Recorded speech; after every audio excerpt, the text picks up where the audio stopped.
বাংলাদেশের সাংবিধানিক নাম গণপ্রজাতন্ত্রী পরিবর্তন করে জনগণতন্ত্রী বাংলাদেশ করার সুপারিশ করেছে সংবিধান সংস্কার কমিশন।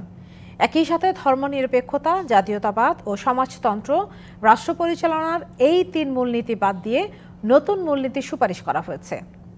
সংসদের মেয়াদ 4 বছর ও দ্বিকক্ষ বিশিষ্ট করার পাশাপাশি নিম্নকক্ষ ভোটের মাধ্যমে প্রধানমন্ত্রী নির্বাচনের বিধান চায় কমিশন। অন্যদিকে গত 3টি নির্বাচনে জড়িত নির্বাচন কমিশন সদস্যদের বিচার সহ প্রায় 150 সুপারিশ রেখেছে নির্বাচন ব্যবস্থা সংস্কার কমিশন।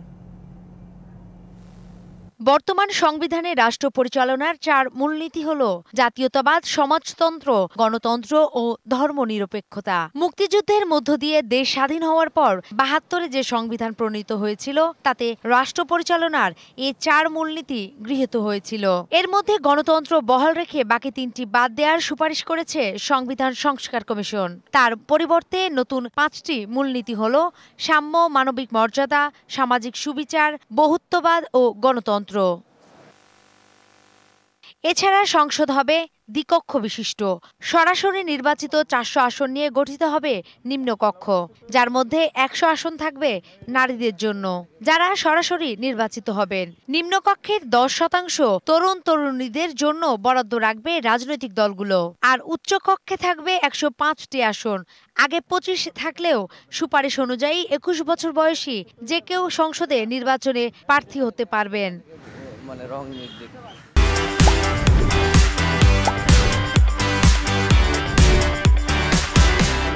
রাষ্ট্রপতি, সংসদ ও প্রধানমন্ত্রীর মেয়াদ হবে 4 বছর। নিম্নকক্ষের সংখ্যাগরিষ্ঠ সদস্যের সমর্থন নিয়ে প্রধানমন্ত্রী নির্বাচিত হতে হবে। একজন দুবারের বেশি রাষ্ট্রপতি বা প্রধানমন্ত্রী হতে পারবে না। প্রধানমন্ত্রী থাকা অবস্থায় কোনো ব্যক্তি রাজনৈতিক দলের প্রধান ও সংসদীয় প্রধান হতে পারবেন না। একই দিন এসেছে নির্বাচন কমিশন সংস্কার প্রস্তাবনা। 2014, 2018 ও 2024 সালের 3টি নির্বাচনে যারা নির্বাচন ব্যবস্থাকে ভেঙে ফেলেছে উল্লেখ করে নির্বাচন কমিশন ও কর্মকর্তাদের বিরুদ্ধে তদন্ত করে তাদের বিচারের আওতায় আনার সুপারিশ করা হয়েছে। একই সাথে জাতীয় সংসদ নির্বাচনে কোনো আসনে 40% ভোট না পড়লে সে আসনে পুনর্নির্বাচনের সুপারিশ করেছে নির্বাচন ব্যবস্থা সংস্কার কমিশন। নির্বাচন কমিশনের বাইরে আমরা সুষ্ঠু ও নিরপেক্ষ নির্বাচনের লক্ষ্যে সংসদ কীভাবে নির্বাচিত হবে সেই বিষয়টার ব্যাপারে আমরা সুপারিশ উত্থাপন করেছি। প্রার্থীদের যোগ্যতা অযোগ্যতা সম্পর্কে আমরা অনেকগুলো সুপারিশ করেছি।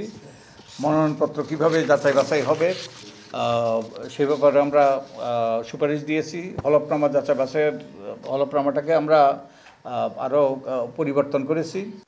নির্বাচনে ইলেকট্রনিক ভোটিং মেশিন বা ইভিএম ব্যবহারের বিধান বাতিল করা, নির্বাচনকালীন সময়ের জন্য আইন প্রয়োগকারী সংস্থার সংজ্ঞায় প্রতিরক্ষা বিভাগকে অন্তর্ভুক্ত করা, বিনা প্রতিদ্বন্দ্বিতায় নির্বাচন বন্ধ করা, রাজনৈতিক দলগুলোকে সৎ, যোগ্য এবং ভোটারদের কাছে গ্রহণযোগ্য প্রার্থী দেওয়া নিশ্চিত করার লক্ষ্যে জাতীয় নির্বাচনে না ভোটের বিধান পরিবর্তন করাও সুপারিশ করেছে নির্বাচন ব্যবস্থা সংস্কার কমিশন।